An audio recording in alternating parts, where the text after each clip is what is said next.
आसन्तु शुणिबा सेतु Odia TV प्रायोजित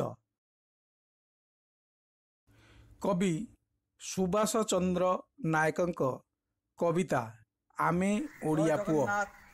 प्रभु महाकालेश्वराय नम। मु श्री सुभाष चंद्र नायक, घर सुग, जिला भद्रक। मोर कविता शीर्षक आमे ओडिया पुओ। वंदे वंदे उत्कल जननी वंदे, शस्य श्यामला जन्मभूमि। तोहरी कोଳରେ जन्मी अछंती ज्ञानी गुणी वीर साई। जगन्नाथ धामे चंडाशोक दिने धरी से सन्यासी बेश।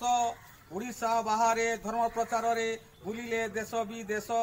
तपाणी पवने तकला मंडने आम परी किए अछि।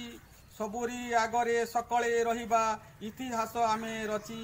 प्रमाण करिबा भाषा आगेइबा ओडिया मान रखिबा।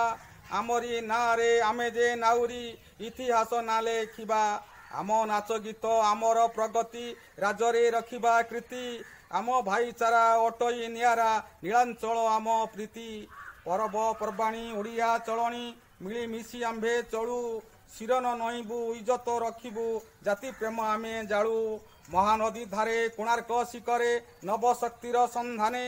जातिर मिलन हृदय स्पंदन भाषा संस्कृति बंधने। श्रीक्षेत्रे भकते बानाकू जगते मानव नुआंती मथा।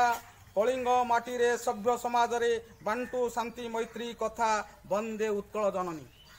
आसन्तु घरे रही कोरोनार चेन को भांगिबा, हाथ न मिलाई नमस्कार।